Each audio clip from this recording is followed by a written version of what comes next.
Assalamualaikum, wahai saudaraku. Jangan lupa tinggalkan sholawat di komentar. Sejarah turunnya Al-Quran dimulai dari kesunyian Gua Hira, tempat Nabi Muhammad menerima wahyu pertama, hingga turunnya ayat terakhir menjelang wafat beliau. Dalam 5 episode, cerita menggambarkan proses kerasulan, tantangan dakwah di Mekah, perpindahan ke Madinah, serta peran Al-Quran dalam membentuk peradaban Islam. Ditutup dengan proses pengumpulan musyaf oleh para sahabat. Cerita ini menunjukkan bagaimana cahaya wahyu dari langit terus hidup hingga hari ini. Sebelum lanjut, jangan lupa subscribe channel kami.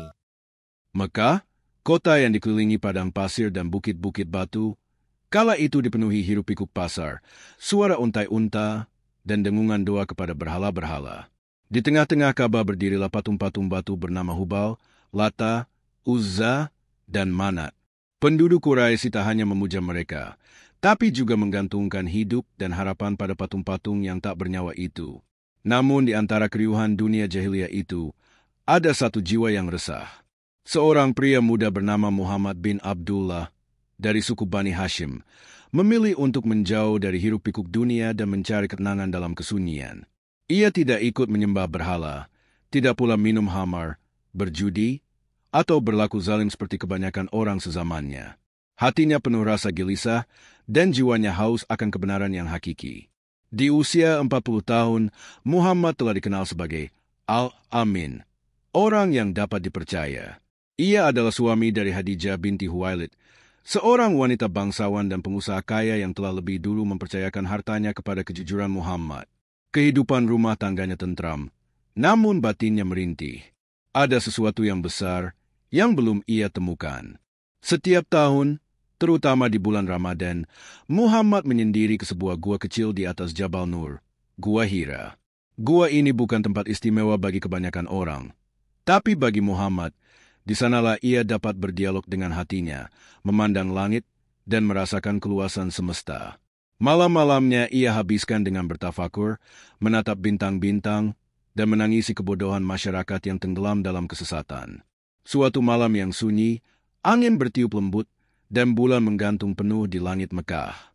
Muhammad duduk bersila di mulut gua. Matanya memandang ke arah Ka'bah yang jauh di bawah, di tengah kota. Ia berbisik dalam hati, "Ya Tuhanku, tunjukkan aku jalan MU yang benar." Tiba-tiba, malam yang tenang itu pecah oleh cahaya yang luar biasa. Sebuah sosok turun dari langit, menghampiri Muhammad. Wajahnya tak dapat dilukiskan dengan kata-kata. Tubuhnya besar, namun tidak menakutkan. Sayap-sayapnya membentang hingga ke cakrawala. Muhammad terguncang. Sosok itu mendekat dan berkata dengan suara yang menggema, "Iqra, bacalah." Muhammad gemetar, tubuhnya kaku. Ia menjawab dengan suara terbata, "Aku tidak bisa membaca." Malaikat itu merangkulnya dengan kuat, hingga seakan napasnya terhenti, lalu melepaskannya dan mengulang, "Iqra, bacalah." "Aku tidak bisa membaca," jawab Muhammad lagi dengan penuh ketakutan.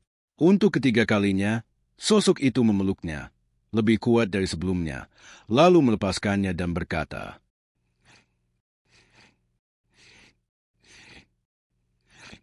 "Bacalah dengan menyebut nama Tuhanmu yang menciptakan.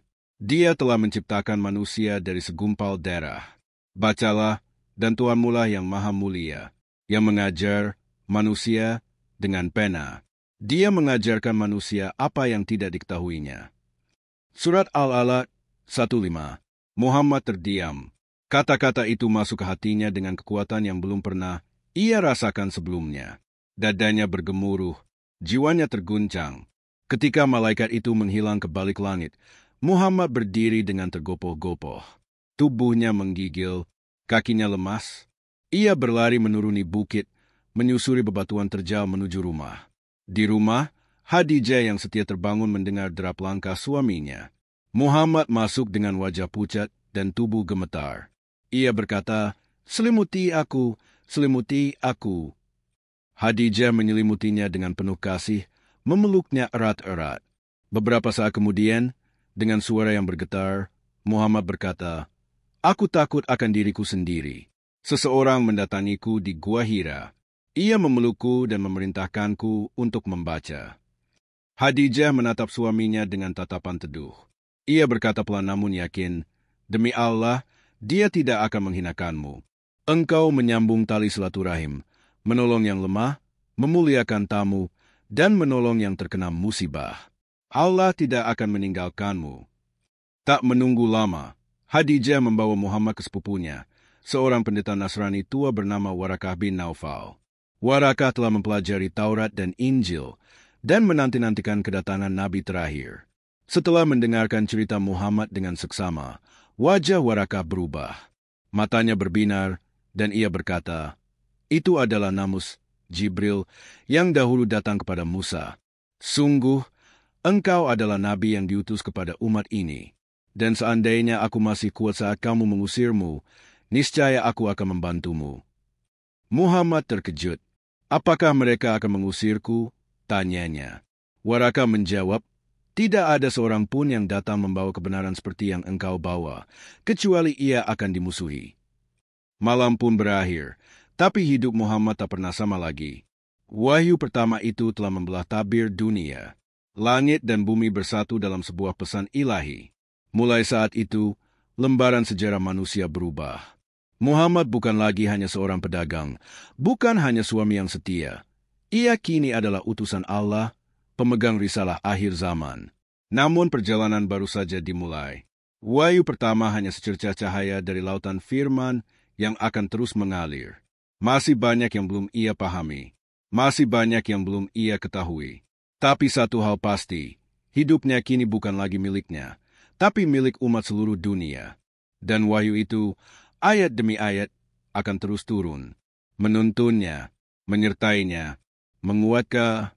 Setelah malam menggetarkan itu, Muhammad tak lagi sama. Ia kembali ke rumah dengan dada sesak oleh rahasia langit. Tubuhnya masih terasa berat, jiwanya menggigil dalam kebingungan. Tapi lebih dari itu, hatinya mulai tersentuh oleh cahaya yang tak pernah ia kenal sebelumnya, cahaya wahyu. Hari-hari berlalu dalam keheningan. Wahyu tak kunjung turun. Muhammad kembali ke Gua Hira beberapa kali, berharap sang malaikat datang lagi. Tapi langit seperti bungkam. Tidak ada suara, tidak ada firman, tidak ada pelukan dari Jibril. Ia merasa seperti terombang-ambing di tengah badai. Telah dibangkitkan untuk misi besar, namun belum diberi peta arah. Kegelisahannya kian dalam. Ia merindukan wahyu seperti seorang kekasih yang kehilangan surat dari yang dicinta. Bahkan, sebagian riwayat menyebut bahwa ia sempat berdiri di puncak gunung, melihat ke jurang, hingga Allah menenangkan hatinya dengan turunnya Jibril kembali, berkata, "Engkau adalah utusan Allah, wahai Muhammad, dan Allah tidak akan meninggalkanmu." Kemudian, wahyu itu datang kembali. Pada suatu pagi, ketika matahari belum tinggi dan burung-burung masih berkicau di lembah-lembah Mekah, Muhammad duduk merenung di rumah. Tiba-tiba langit berubah. Udara menjadi berat, sebuah suara menggema, begitu agung, begitu menggetarkan. "Wahai orang yang berselimut, bangunlah lalu berilah peringatan, dan agungkanlah Tuhanmu, dan bersihkanlah pakaianmu, dan tinggalkanlah perbuatan dosa." Surat Al-Mudatsir 1:5. Wahyu itu seperti tiupan roh baru dalam dada Nabi. Tidak lagi dalam posisi menanti. Kini, ia diperintahkan untuk berdiri, untuk memperingatkan, untuk memulai. Muhammad menanggalkan selimutnya. Ia berdiri, dan dengan langkah yang mantap, ia mulai menjalankan perintah ilahi, meskipun dunia belum tahu bahwa sang Nabi telah bangkit. Dakwah dimulai dari rumah.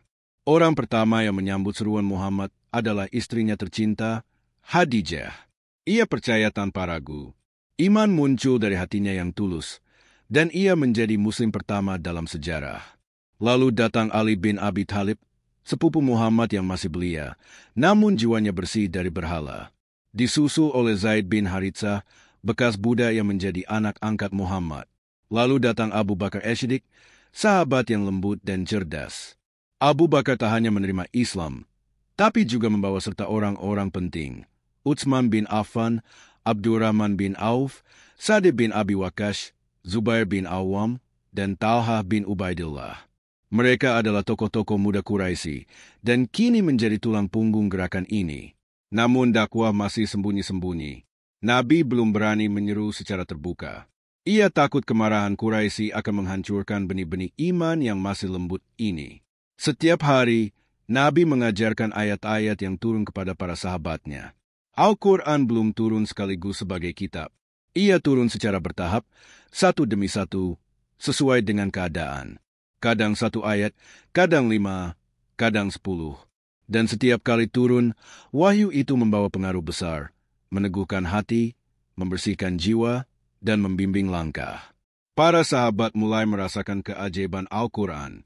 Mereka mendengar bahasa yang belum pernah mereka kenal. Kata-katanya seperti sihir, tapi bukan sihir. Ia menusuk hati, membakar semangat, menyentuh kesadaran yang paling dalam. Bilal bin Rabah, seorang Buddha hitam dari Habsyah, diam-diam memeluk Islam. Ia mendengarkan bacaan Al-Quran dari Abu Bakar, dan hatinya luluh. Ketika majikannya tahu, ia disiksa. Ditelanjangi di bawah terik matahari, dadanya ditindih batu besar. Namun Bilal tak menyerah. Dari bibirnya hanya keluar satu kata, Ahad, Ahad, Ahad, satu. Apa yang membuat Bilal bertahan? Itulah kekuatan wahyu. Ayat-ayat yang diturunkan Allah telah masuk ke dalam jiwa para sahabat seperti api yang tak bisa dipadamkan. Meskipun tubuh mereka lemah, iman mereka lebih kuat dari besi. Muhammad sendiri merasakan betapa berat wahyu itu. Setiap kali Jibril datang, tubuhnya gemetar, keringat dingin mengucur, bahkan di hari yang sangat dingin. Kadang, beliau mendengar suara seperti dentingan lonceng yang keras, lalu firman Allah masuk ke dalam dadanya. Kadang, Jibril muncul dalam wujud manusia dan berbicara langsung. Pernah suatu kali, beliau sedang duduk bersama para sahabat, lalu tiba-tiba wajahnya berubah, tubuhnya berat, dan keringat membasahi dahi. Para sahabat tahu, wahyu sedang turun. Mereka menunggu dengan tenang, hingga Nabi membuka matanya dan membaca ayat yang baru saja diwahyukan. Setiap ayat yang turun langsung dihafal oleh Nabi dan para sahabat. Mereka tidak hanya menghafal, tapi juga mengamalkannya. Mereka tahu, ini bukan sekadar bacaan, ini petunjuk hidup, ini firman Sang Pencipta. Dakwah sembunyi-sembunyi berlangsung selama 3 tahun. Dalam masa itu, jumlah Muslim bertambah, namun mereka tetap waspada. Quraisy belum tahu betapa kuat gerakan ini berkembang, tapi waktu untuk bersembunyi akan segera berakhir. Pada suatu malam, turunlah wahyu. Dan berilah peringatan kepada kerabat-kerabatmu yang terdekat. Surat Asy-Syu'ara 214. Perintah itu mengguncang hati Nabi. Kini, ia harus berdiri di hadapan kaumnya sendiri dan menyampaikan kebenaran, apapun risikonya. Muhammad mengundang seluruh kerabatnya dari Bani Hashim. Mereka berkumpul dalam sebuah jamuan makan. Setelah makanan selesai, Nabi berdiri dan berkata, Wahai Bani Abdul Muttalib, demi Allah, aku tidak mengetahui seseorang pun yang datang kepada kaumnya dengan membawa sesuatu yang lebih baik daripada yang kubawa. Aku membawa kebaikan dunia dan akhirat. Allah telah memerintahkanku untuk memperingatkan kalian. Siapa di antara kalian yang akan membantuku? Ruangan hening. Semua mata memandang Muhammad. Tak ada yang menjawab, kecuali satu anak muda belia berusia 13 tahun, berdiri dan berkata lantang, Aku, wahai Rasulullah, aku akan menjadi penolongmu. Itulah Ali bin Abi Thalib. Maka dimulailah babak baru dalam sejarah, dakwah terang-terangan. Dan Al-Quran kini turun dengan ayat-ayat yang lebih tajam, lebih tegas. Ia menentang berhala, mencela penyembahnya, dan menyeru kepada tauhid. Masyarakat Quraisy mulai terusik. Mereka mendengar Nabi membaca ayat-ayat tentang hari pembalasan, tentang neraka, tentang orang-orang kafir. Mereka mencoba menantangnya. Bawalah ayat-ayat yang lebih indah.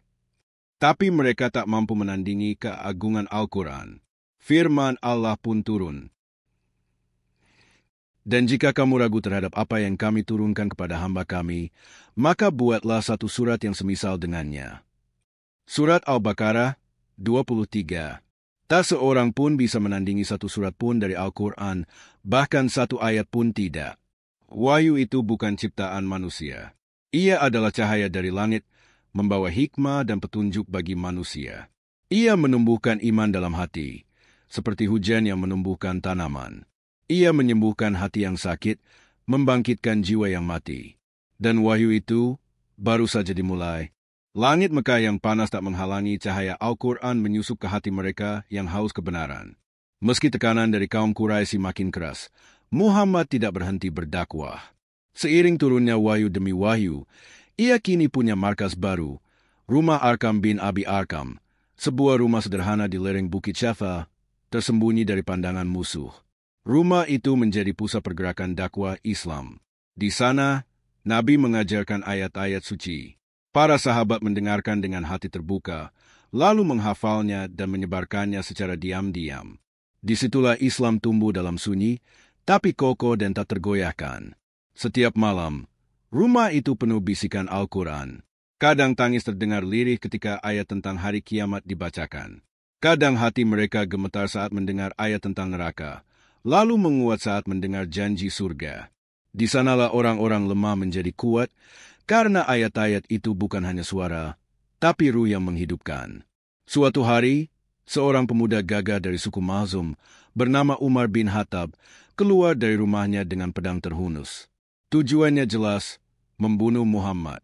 Ia muak melihat Islam yang perlahan-lahan mengubah tatanan Quraisy. Namun Allah memiliki rencana lain. Di jalan, ia bertemu seseorang yang bertanya, "Wahai Umar, kemana engkau hendak pergi dengan pedang itu?" Umar menjawab, "Aku hendak membunuh Muhammad." Orang itu berkata, "Sebelum kau urus Muhammad, bagaimana kalau kau periksa keluargamu sendiri? Adikmu Fatimah dan suaminya Said bin Zaid telah masuk Islam." Umar marah, ia berbalik dan menuju rumah Fatimah. Dari luar, ia mendengar bacaan Al-Quran. Pintu diketuk keras, lalu dibuka. Fatimah gemetar melihat wajah kakaknya yang penuh amarah. Kertas yang mereka baca disembunyikan. "Apa yang barusan kalian baca?" bentak Umar. Fatimah mencoba menenangkan, tapi Umar tak bisa dikendalikan. Ia memukul Said hingga jatuh. Fatimah pun terkena tamparan. Darah mengalir dari wajahnya. Melihat itu, Umar terdiam sejenak, lalu berkata, "Beri aku kertas itu." Fatimah ragu, tapi ia berkata, "Engkau najis. Bersucilah terlebih dahulu." Umar mandi dan membersihkan diri, lalu membaca lembaran itu. Ayat-ayatnya dari surat Taha. "Taha, kami tidak menurunkan Al-Quran kepadamu agar kamu celaka, melainkan sebagai peringatan bagi orang yang takut kepada Allah." Surat Taha 1:3. Hati Umar tersentuh. Tangan yang tadinya menggenggam pedang kini bergetar menahan air mata. Ia lalu berkata, "Tunjukkan aku kemana Muhammad berada." Beberapa sahabat yang sedang berkumpul di rumah Arkam terkejut mendengar ketukan keras di pintu. Umar datang dan membawa pedang, seru mereka. Namun Nabi tenang. Ia berdiri dan menyambut Umar dengan wibawa kenabian. "Apa gerangan yang membuatmu datang, wahai Umar?" tanya Nabi. Umar menatap tajam, lalu berlutut dan berkata, "Aku bersaksi bahwa tiada Tuhan selain Allah, dan engkau adalah utusan Allah." Takbir mengguncang rumah Arkam. Hari itu, Islam mendapatkan kemenangan besar. Umar bukan hanya seorang pemeluk baru, ia adalah kekuatan. Sejak itu, dakwah menjadi lebih berani. Umar berjalan di Mekah dengan dada tegak, mengajak orang memeluk Islam. Sementara itu, wahyu terus turun. Satu persatu, ayat Al-Quran menjawab pertanyaan, menyelesaikan persoalan, dan memberi arahan. Ayat-ayat itu juga menceritakan kisah-kisah masa lalu, Nabi Nuh, Musa, Ibrahim, Yusuf, dan para nabi lainnya. Para sahabat terpesona. Mereka mendengar kisah-kisah itu bukan hanya sebagai cerita, tapi sebagai pelajaran. Mereka belajar tentang kesabaran Nabi Ayub, keteguhan Musa melawan Fir'aun, dan keindahan hati Yusuf dalam menghadapi fitnah. Namun bukan hanya para sahabat yang terpesona. Bahkan para penyair Mekah, yang terkenal karena keindahan bahasa mereka, dibuat bungkam oleh Al-Quran. Beberapa dari mereka mencoba mendustakan Nabi, tapi hati mereka tak mampu mengingkari keindahan itu. Seorang tokoh Quraisy, Al-Walid bin Al-Mughirah, pernah berkata setelah mendengar Al-Quran, Demi Allah, ini bukan ucapan manusia. Aku telah mendengar syair terbaik, tapi ini berbeda. Ia memiliki manis di awal dan akhir. Ia mengalahkan segalanya dan tak ada yang bisa mengalahkannya. Namun karena tekanan politik dan sosial, Al-Walid menolak iman. Maka turunlah firman Allah mencelanya dalam surat Al-Mudatsir sebagai pelajaran bagi semua yang menolak kebenaran meski hatinya membenarkan. Siksaan terhadap kaum muslimin makin keras. Orang-orang lemah seperti Bilal, Ammar bin Yasir, dan Sumayyah dipaksa untuk kembali kepada berhala. Tapi mereka menolak. Sumayyah, seorang wanita tua, namun tangguh, ditikam oleh Abu Jahal di depan anak dan suaminya. Ia menjadi syahidah pertama dalam Islam. Apa yang membuat mereka begitu teguh? Bukan karena janji harta, bukan karena kekuasaan, tapi karena ayat-ayat yang turun dari langit. Mereka yakin bahwa surga lebih nyata daripada dunia yang menyiksa. Untuk melindungi mereka, Rasulullah menyuruh sebagian sahabat hijrah ke Habasyah, Ethiopia. Raja negeri itu, seorang Kristen yang adil bernama Najasyi, mendengar bacaan Al-Quran dari Ja'far bin Abi Talib dan berkata, "Demi Allah, ayat-ayat ini dan Injil berasal dari sumber yang sama." Ia pun melindungi kaum muslimin dan menolak menyerahkan mereka kepada utusan Quraisy. Namun di Mekah, tekanan semakin menggila. Quraisy menawarkan berbagai cara agar Muhammad menghentikan dakwahnya. Kalau kau ingin harta, kami jadikan kau terkaya. Kalau kau ingin tahta, kami jadikan kau raja. Kalau kau ingin wanita, kami berikan gadis-gadis tercantik. Nabi menjawab dengan satu kalimat yang menggema sepanjang sejarah. "Demi Allah, seandainya mereka meletakkan matahari di tangan kananku dan bulan di tangan kiriku agar aku meninggalkan dakwah ini, niscaya aku tidak akan meninggalkannya sampai Allah menampakkannya atau aku binasa karenanya." Dan wahyu terus turun. Ia adalah kekuatan yang mendorong Nabi dan para sahabat untuk bertahan. Ia memberi penghiburan, kekuatan, dan arahan. Allah berfirman, "Sesungguhnya kami yang menurunkan Al-Quran, dan sesungguhnya kami pula yang menjaganya." Surat Al-Hijr 9. Al-Quran diturunkan selama 23 tahun, sesuai dengan konteks kehidupan Nabi. Ia bukan kitab yang turun sekaligus, tapi sesuai kebutuhan. Perang, damai, musyawarah, hukum, etika, keluarga, bisnis, dan bahkan adab makan dan tidur. Semua aspek kehidupan disentuh Al-Quran. Para sahabat tidak hanya menghafalnya, tapi juga memahaminya, mengamalkannya, dan menyampaikannya. Setiap ayat adalah cahaya, bukan hanya di masa itu, tapi untuk seluruh umat manusia hingga akhir zaman. Rumah Arka menjadi saksi bagaimana sekelompok kecil manusia mengubah dunia dengan ayat-ayat yang agung. Dari rumah itu, dakwah menyebar, hingga suatu hari langit memberikan perintah besar. "Sampaikanlah dengan terang apa yang diperintahkan kepadamu, dan berpalinglah dari orang-orang muirik." Surat Al-Hijr 94. Kini, waktu sembunyi telah selesai. Setelah perintah Allah agar dakwah disampaikan secara terang-terangan, Muhammad SAW berdiri di Bukit Syafa dan berseru kepada seluruh kaum Quraisy. Ia memanggil setiap kabilah, dari Bani Abd Manaf hingga Bani Zuhrah, dari para pemimpin hingga budak. "Wahai kaum Quraisy, jika aku katakan bahwa di balik bukit ini ada pasukan yang siap menyerang kalian, apakah kalian akan mempercayaiku?" Mereka menjawab, "Tentu saja, engkau tak pernah berdusta, wahai Muhammad." Maka beliau berkata, "Sesungguhnya aku adalah pemberi peringatan bagi kalian tentang azab yang keras." Namun tak semua menyambut ajakan itu. Bahkan pamannya sendiri, Abu Lahab, menjawab dengan hinaan, "Celakalah engkau sepanjang hari ini. Untuk inikah kau mengumpulkan kami?" Langit pun menjawab. Tak lama setelah itu, turunlah wahyu. Surat Al-Lahab, binasalah kedua tangan Abu Lahab dan benar-benar binasa dia. Dari situlah, derita dakwah terbuka dimulai. Semakin hari, tekanan Quraisy bertambah. Mereka menyiksa, memboikot, mengusir, bahkan merencanakan pembunuhan. Nabi SAW bersabar, tapi ketika sang paman tercinta, Abu Talib, meninggal, diikuti oleh wafatnya sang istri tercinta, Khadijah, langit terasa lebih berat. Tahun itu dikenal sebagai Amul Huzn, tahun kesedihan. Rasulullah kini tanpa pelindung di Mekah. Maka ia mencari tempat baru untuk dakwah. Pandangannya tertuju pada sebuah kota yang dikenal sejuk dan subur, Taif. Dengan penuh harap, Nabi berjalan menuju Taif bersama pembantunya, Zaid bin Haritsah. Jarak 100 km dari Mekah mereka tempuh dengan langkah penuh doa. Setibanya di sana, beliau menemui para pemuka Bani Sakif. Beliau sampaikan dakwah Islam dengan lembut, menjelaskan tentang tauhid, tentang kasih sayang Allah, tentang Al-Quran yang membawa petunjuk dan cahaya. Namun bukannya disambut, beliau dihina. Mereka berkata, "Kalau benar Allah mengutusmu, berarti Allah tidak punya pilihan lain selain kamu." Yang lain berkata sambil mengejek, "Tidak bisakah Tuhan mengutus orang lain yang lebih pantas?" Tak cukup dengan hinaan, mereka menghasut anak-anak dan budak untuk melempari beliau dengan batu. Nabi dan Zaid lari, darah mengalir dari kepala, kaki, dan tubuh beliau.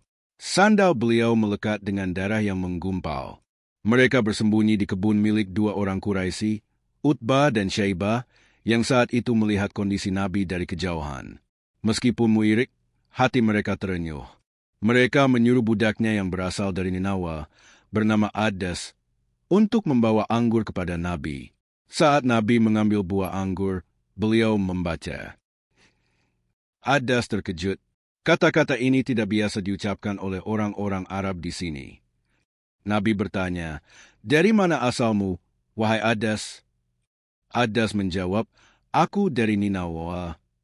Nabi tersenyum, "Kota Nabi Allah Yunus bin Matta." Adas menunduk, "Bagaimana engkau tahu tentang Yunus?" Nabi menjawab, "Dia adalah saudaraku. Ia seorang nabi, dan aku juga nabi." Air mata mengalir dari mata Adas. Ia mencium tangan dan kaki Rasulullah, lalu bersyahadat. Itulah pelipur lara dari langit. Di hari manusia menghinakan, Allah memberi cahaya dari seorang budak asing. Ketika malam tiba, Rasulullah berdoa di bawah langit Taif. Suaranya lirih, namun mengguncang arasi. "Ya Allah, hanya kepada MU aku mengadu tentang lemahnya kekuatanku, sedikitnya kemampuanku, dan hinanya aku di mata manusia. Wahai yang maha pengasih dari para pengasih, kepada siapa engkau serahkan aku? Kepada musuh yang menghinakanku, atau kepada saudara yang kau beri kuasa atasku? Jika engkau tidak murka padaku, maka aku tidak peduli. Namun keselamatan dari MU lebih luas bagiku. Aku berlindung dengan cahaya wajah MU, yang menyinari kegelapan dan memperbaiki urusan dunia dan akhirat." Langit mendengar. Saat beliau kembali dari Taif, dalam keadaan tubuh luka dan hati pilu, datanglah malaikat Jibril bersama malaikat penjaga gunung. Jibril berkata, "Wahai Muhammad, Allah mendengar apa yang dikatakan kaummu dan bagaimana mereka memperlakukanmu. Jika engkau mau, aku akan perintahkan malaikat penjaga gunung untuk menimpakan dua gunung ini kepada mereka." Namun Rasulullah menjawab dengan kasih, "Tidak, aku berharap Allah akan mengeluarkan dari keturunan mereka orang-orang yang menyembahnya dan tidak menyekutukannya." Inilah puncak kasih Nabi.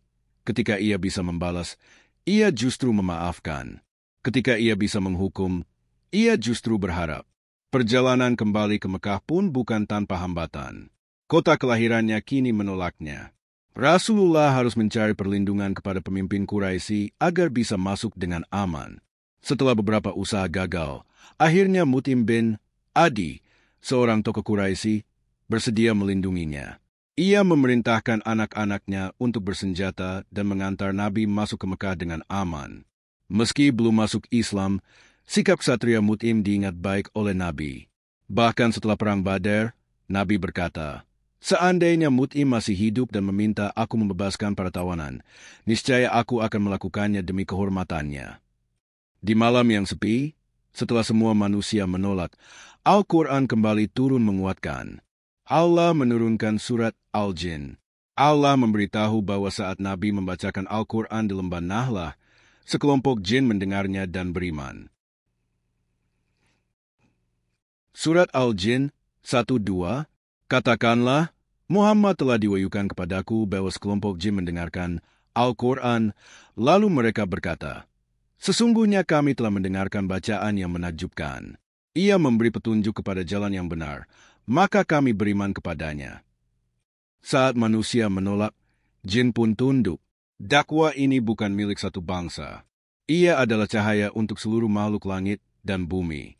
Meski ditolak di Taif, Rasulullah tidak menyerah.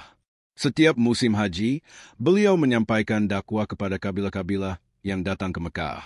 Di antara mereka, datanglah sekelompok pemuda dari Yatsrib, kota yang kelak akan dikenal sebagai Madinah.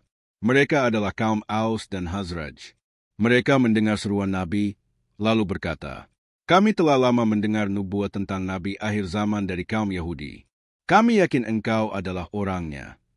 Mereka pun beriman dan berjanji menyebarkan dakwah di Yatsrib. Setahun kemudian, mereka kembali dengan jumlah yang lebih banyak. Terjadilah Baiat Aqabah, perjanjian setia antara Rasulullah dan penduduk Madinah. Dari situlah jalan hijrah terbuka. Cahaya yang semula redup di Mekah, kini menemukan tempat baru untuk menyinari dunia. Al-Quran tidak hanya menjadi sumber kekuatan pribadi, tapi juga fondasi peradaban. Ayat-ayatnya membentuk komunitas, menciptakan persaudaraan, memberi arah politik, membangun sistem sosial, bahkan menyusun konstitusi. Namun sebelum itu semua terjadi, ada satu malam yang mengubah segalanya. Malam saat langit terbelah dan Muhammad naik ke Sidratul Muntaha. Itulah malam Isra dan Mi'raj, malam di mana Al-Quran bukan hanya menjadi bacaan bumi, tapi juga disaksikan oleh langit. Udara Madinah pagi itu sejuk. Langit tenang, dan burung-burung berputar di atas kebun kurma.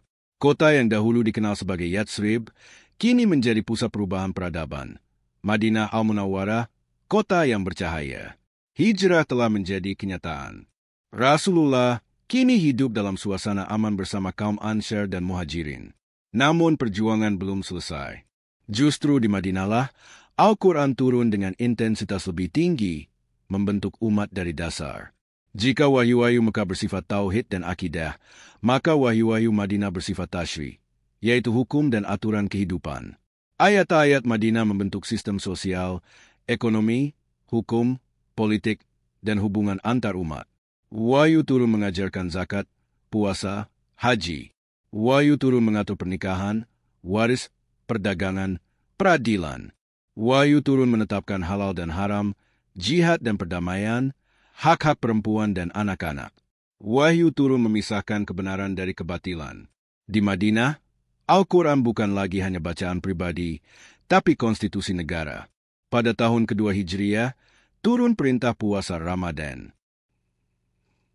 Quran Surat Al-Baqarah 183.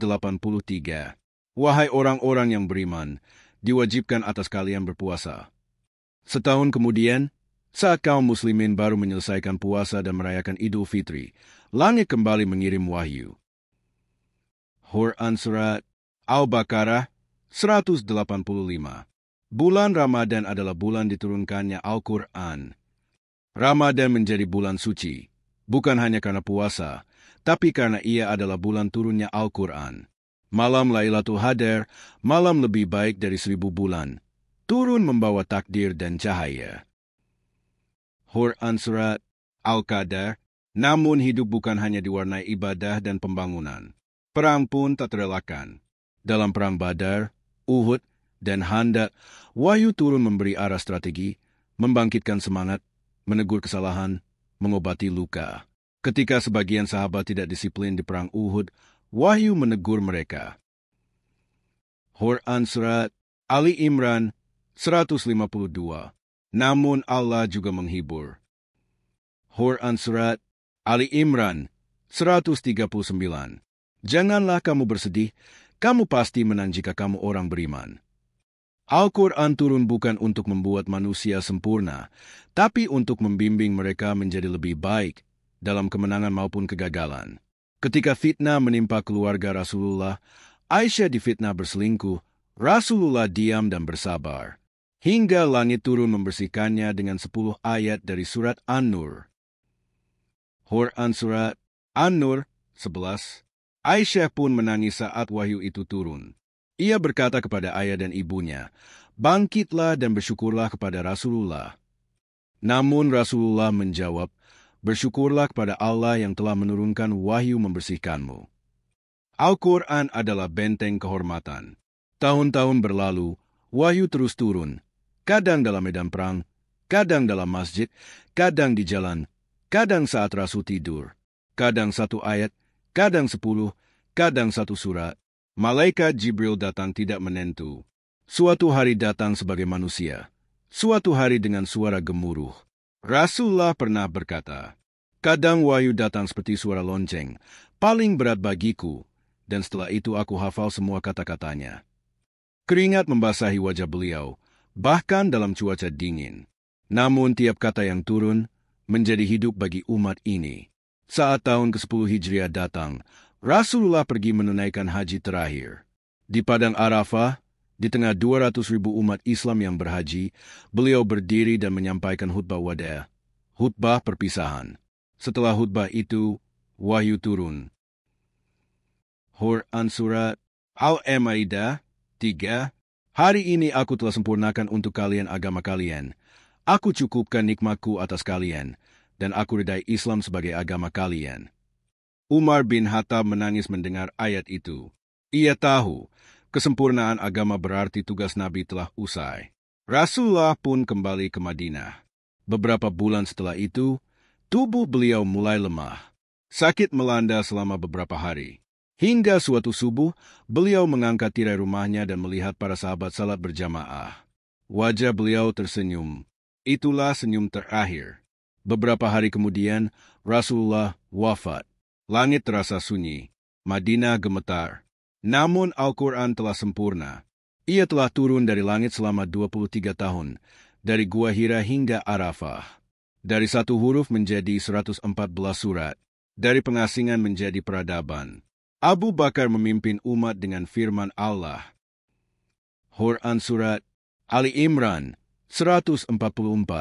Muhammad hanyalah seorang rasul. Telah berlalu sebelumnya para rasul. Apakah jika ia wafat atau dibunuh, kalian akan berpaling ke belakang? Tangis pecah. Namun umat ini harus terus berjalan, bersama Al-Quran yang ditinggalkan Nabi. Ketika Abu Bakar melihat banyak penghafal Al-Quran gugur di medan perang, ia khawatir Al-Quran akan hilang. Maka ia memerintahkan Zaid bin Sabit untuk mulai mengumpulkan mushaf Al-Quran dalam 1 kitab. Zaid menangis. Ia berkata, "Demi Allah, andai aku diminta memindahkan gunung, itu lebih ringan daripada tugas ini." Namun demi amanah, ia kumpulkan lembar demi lembar. Hanya yang ditulis langsung di hadapan Nabi dan disaksikan 2 saksi yang ia terima. Setelah selesai, mushaf itu disimpan oleh Abu Bakar, lalu Umar, lalu Hafsyah. Di masa Khalifah Utsman bin Affan, Islam telah menyebar ke Afrika, Persia, dan Romawi. Perbedaan bacaan, qiraat, mulai muncul. Utsman takut umat terpecah. Maka ia membentuk tim untuk menyalin mushaf standar dari hafalan dan naskah Hafsyah. Mushaf itu lalu disalin dan dikirim ke berbagai wilayah. Inilah yang kini dikenal sebagai Mushaf Utsmani. Dan hingga hari ini, Al-Quran yang kita baca adalah hasil penjagaan itu. Firman Allah pun terbukti. Quran Surat Al-Hijr 9. Sesungguhnya kami yang menurunkan Al-Quran dan kami pasti menjaganya. Dari gua sunyi di Hira, hingga dunia yang bersinar dengan cahaya Islam, Al-Quran adalah mukjizat terbesar. Bukan hanya karena keindahan bahasanya, tapi karena ia membentuk manusia, mengubah peradaban, dan hidup sepanjang zaman. Kini, lebih dari 14 abad kemudian, jutaan manusia masih menghafalnya, jutaan lainnya mempelajarinya, dan hati-hati masih menangis saat membacanya. Ia bukan sekadar kitab, ia adalah cahaya. Quran Surat An-Nur 35. Cahaya di atas cahaya.